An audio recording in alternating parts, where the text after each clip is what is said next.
আজকে তুমি প্রতিদিনের মতো ভালো করে না করেই ছেড়ে দিলে। কতবার বলেছি যে ডাক্তার দেখাও, ডাক্তার দেখাও। আমার কথা শুনে বিমল বলল, আহ একটু চুপ করো তো, এখন আমার খুব ঘুম পাচ্ছে, ঘুমোতে দাও। আমি বললাম, হ্যাঁ ওই তো পারো, শুধু খাওয়া, ঘুম আর ব্যবসা। আমার দিকে দেখার তো তোমার সময় নেই। তাহলে বিয়ে করেছিলে কেন আমাকে? নাকি তোমার ওই মেয়ের 5 মাস খাটার জন্য? বিমল এবার বিরক্ত হয়ে আমাকে বলল, দেখো আমি তোমাকে বিয়ে করেছিলাম মা মরা আমার ওই মেয়েটাকে একটু মায়ের ভালোবাসা দিতে, যাতে আমার মেয়েটা মায়ের ভালোবাসা পায়। কিন্তু বছর যেতে না যেতেই যখন নিজের সন্তান আসলো, তখন আমার মেয়েকে দূরে ঠেলে দিলে। জ্ঞান হতে না হতেই চাকরানির মতো ব্যবহার করতে শুরু করলে। বাড়িতে কাজের লোক থাকতে ওকে দিয়ে কাজের লোকের মতো কাজ করাচ্ছ। আমি আবার অনেকটা রাগ দেখে বললাম, দেখো ছেলেটা শুধু আমার না তোমারও, আর মেয়েটা বড় হচ্ছে, বাড়ির কাজ শিখলে বিয়ের পর ওরই কাজে লাগবে। আমার কথা কোনোর উত্তর না দিয়ে বিমল পাশ ফিরে শুয়ে পড়ল। কিন্তু আমি মুখ ফুলিয়ে শুয়ে রইলাম হয়তো ঠিক সময়ের অপেক্ষায়। বন্ধুরা, আমি বিমল বাবুর দ্বিতীয় স্ত্রী। আমার বর্তমান বয়স 40 হলেও রূপ এখনকার যে কোনো মেয়ের হার মানাবে।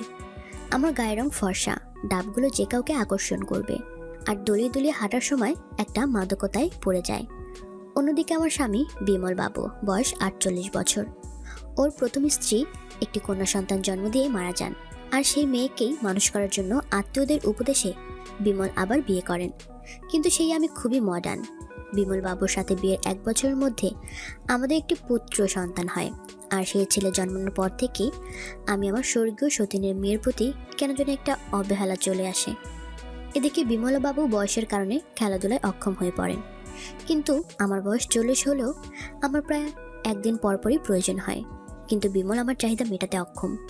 তাই আমাকে মাঝে মধ্যেই কখনো বাড়ির কাজের লোক বা বাড়িতে অন্য কেউকে ডেকে নিতে হয়। যদিও এসব আমি করি যখন বিমল বাড়িতে থাকে না তখন। তাই আজ রাতেও বিমল বাবুর ব্যর্থ চেষ্টার পর আমি জেগে আছি সঠিক সময়ের জন্য। যখন বিমল বাবুর গভীর ঘুমে আচ্ছন্ন হয়ে পড়বেন, আর আমি চুপি চুপি নিজের রান্নাঘরে গিয়ে কাজের লোক রামুকে দিয়ে নিজের কাজ করে নিব। তাই আমি কিছুক্ষণ পর বুঝতে পারলাম এতক্ষণে মনে হয় বিমল ঘুমিয়ে পড়েছে। তারপর একবার চেক করা দরকার, তাই আমাকে একটু ধাক্কা দিলাম। কিন্তু বিমল কোনো সাড়া শব্দ করলো না। তাই আমি আশ্বস্ত হয়ে নিজের বিছানা ছেড়ে ঘর থেকে বেরিয়ে চুপি চুপি সিঁড়ি বেয়ে নেমে রান্নাঘরের সামনে দাঁড়িয়ে ভেতরে উঁকি মারতেই চমকে উঠে মুখটা সরিয়ে নিলাম। কারণ রান্নাঘরের দৃশ্যটা আমি আশা করিনি। কাজের লোক রামু আর রান্নাঘরে মেয়ে চম্পা খেলা করছে। রামু চিপচিপে ফর্সা, বয়স 25 হবে, তবে এখনো বিয়ে হয়নি, প্রায় 5 ফুট 5 ইঞ্চি লম্বা। অন্যদিকে চপলা বেশ স্বাস্থ্যবান, শ্যামলা গায়ের রং, উচ্চতাতেও বেশ খাটো, প্রায় 4 ফুট 6 ইঞ্চি হবে। 32 বছর বয়স, বিবাহিত। চপলা আমার থেকেও বেশ বড়। রামু এখন ডাব খাচ্ছে আর চপলা অস্থির হয়ে উঠছে, তাই চপলা লাফাতে শুরু করছে। রান্নাঘরের অল্প আলোতে আমি বুঝতে পারলাম যে রামুর সাথে চপলা বেশ ভালোভাবে মজা করছে, তাই চপলা মৃদু আওয়াজ করছে। এই কীর্তন দেখে আমার অবস্থা ভিতরে ভিতরে আরও খারাপ হতে শুরু করলো। রান্নাঘরে রামু আর চপলার দৃশ্য আমাকে এত উত্তেজিত করে দিয়েছে যে আমি আর নিজের নিয়ন্ত্রণ রাখতে পারলাম না। কিন্তু কিছুক্ষণ পরেই রান্নাঘরের চপলা আর রামুর খেলা শেষ হয়ে গেল। রামুকে শুয়ে পড়তে দেখে আমি মনে মনে ভাবতে লাগলাম, ধুর, আজকেও বুঝি আমাকে না খেয়ে ঘুমোতে হবে। এইসব ভাবতে ভাবতে আমি মেঝে থেকে উঠে সোজা রান্নাঘরের ভেতরে ঢুকে গেলাম। তখন রামু আর চপলা একইভাবে শুয়েছিল।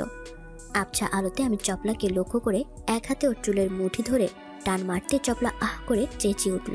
আমি সঙ্গে সঙ্গে এক হাতে চপলার মুখটা চেপে ধরলাম। তবে এত রাতে নিজেকে মালকিনের কাছে এই অবস্থায় পেয়ে চপলা লজ্জায় ভয়ে আমার কাছে ক্ষমা চাইতে শুরু করলো। ওদিকে এমন কাণ্ডে রামু হতবম্বের মতো হয়ে বসে পড়ল। একটু পরে চপলা আমাকে বলতে শুরু করলো, ক্ষমা করুন ম্যাডাম, আর হবে না, দয়া করে আমাকে কাছ থেকে তাড়াবেন না, তাহলে আমার বাড়ির লোক না খেয়ে মারা যাবে।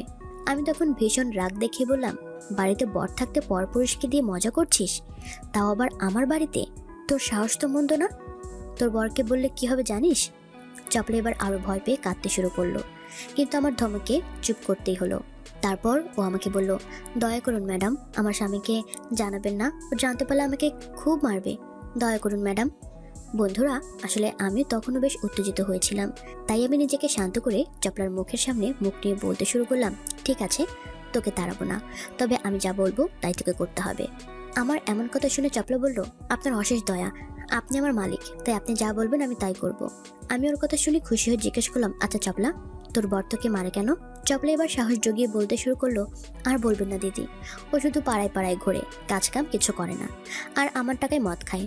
তবে আমার জিনিস নাকি ওর পছন্দ না। লাগার কথা বললে ও আমাকে বলে তুই সহ্য করতে পারবি না। তাই দিদি, আমিও অনেক দিন থেকে পাই না, সেজন্য তো আমাকে রামুকে নিয়ে খেলতে হয়। আপনি বলুন না ম্যাডাম, বিবাহিত মেয়ের চাহিদা যদি না মেটে তাহলে কি থাকা যায়? চপলার এমন কথা শুনে কেন জানি আমার ভেতরটা শিহরিত হয়ে উঠল। তবে নিজেকে সামলে নিয়ে আমি ওকে বললাম, ঠিক আছে চপলা, আমি তোকে তাড়াবো না। আর আজকে যা করেছিলি করতে পারিস, তবে আমি ছাড়া যেন কেউ জানতে না পারে। তবে তার বদলে আমি যা বলবো তোকে তাই করতে হবে। চপলা বেশ আগ্রহ নিয়ে আমাকে জিজ্ঞাসা করলো, আমাকে কি করতে হবে দিদি? আমি বললাম, বেশি কিছু না।